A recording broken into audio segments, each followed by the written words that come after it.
Welcome to Science of Victory for Isonzo, where I will share my findings after playing 200 hours of the game to see what contributes achieving victory, either defending or attacking. To start out with something general, I would just like to remind you all that Isonzo is a team game, and team means together everybody achieves more, so play accordingly. Each class fills a specific task. It is true that some have a larger impact than others, thus sometimes you should play a class your team needs and not the one that you fancy. Regardless of which class you play, do not whine over your teammates, as that will not help at all. And having a yelling person comparing teammates to you know what over voice chat, which works since Caporetto update, is the last thing that you need when losing. What you should be doing is encouraging your team, congratulating them on small victories. Be sure to check the minimap from time to time and communicate with your team. Let them know what the enemies are up to. Now that I covered some general tips, let's start with the attacking side, as it is more straightforward. As an attacker, your order of business is like this. Break into the enemy trench, destroy their spawn point, build your own spawn points, defend your own spawn points, and attack destructible objective first, if available. When an attack starts, you should follow your officer's orders. Check on the minimap to see where to push, as those routes are most likely to get off-map support. 2 routes are optimal. Any more is just a waste of tickets, as you must have local number superiority to guarantee your success. Provide covering fire for people crossing open ground, if you are not one of them. Otherwise, move as quick as you can and rain grenades into the enemy trench. Once inside the trench, be sure to clear it out properly, destroy enemy spawn point, and push forward to build your own bases of operations. Push in groups, avoid YOLOing. It might work 1 out of 10, 15 or 20 times, but most likely you are just wasting tickets. It is getting quite common for the enemies to have a small number of people penetrating your line and wreaking havoc, destroying your spawn points and building theirs. Such things can cost you your victory. Be sure to check what's going on.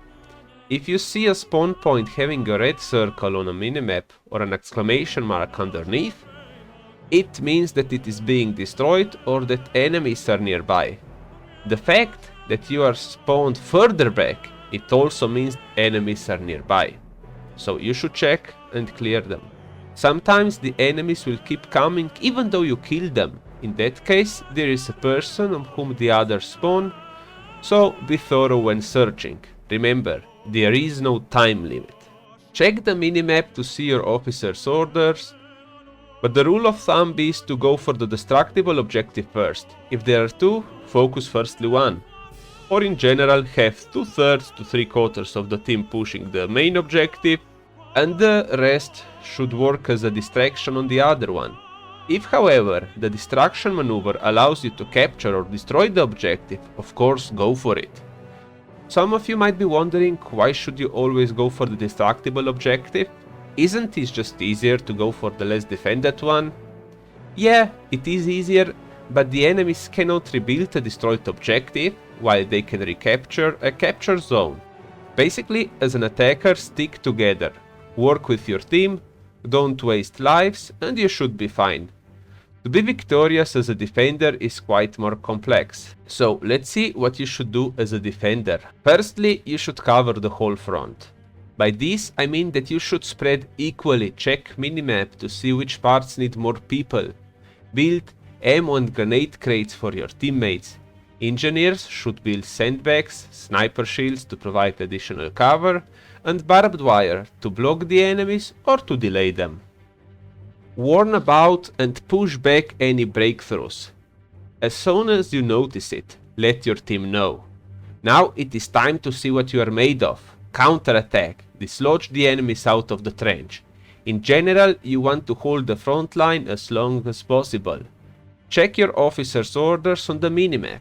By this stage, the engineers should be back and building defensive placements for the objectives as well as additional ones. Engineers are indispensable when defending. Fall back in time. Once you lose the forward spawn or you barely have control of your trench, fall back to the new defensive line. Some people will try to push or hold their ground.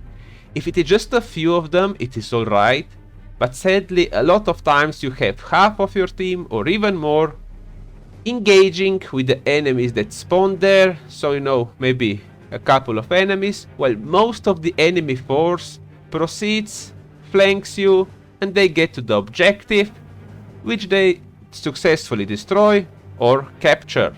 It is true that for winning you must get kills, but also protect objectives, so play smart.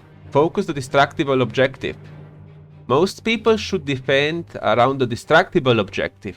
Some should also defend the other one. You also want to have at least some people in the trenches in between the objectives, so that you can move between them safely. Also to prevent enemies from breaking through in the middle.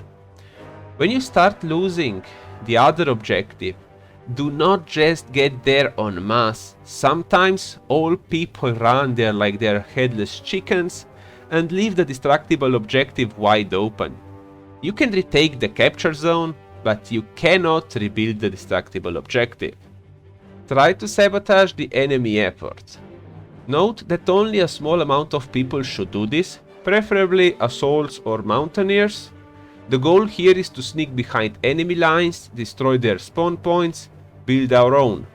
The point here is to hinder the enemy ability to reinforce. Most defenders should not commit to it, as all it takes is just one enemy to get through and all of your efforts are gone. To sum it all up, as a defender, you need to cover the whole front. Do not destroy your engineer obstacles. If there is time and you can make a detour, do it. Also, do your best to retreat to a new zone as soon as possible, thus giving the engineer time to build barbed wire. Map knowledge is important. Try to remember good spots, or from where the enemies usually come, and defend there. Don't forget to communicate, either by chat or voice chat. That's all for this video. I hope you found it helpful and instructive. Gaming Teacher out.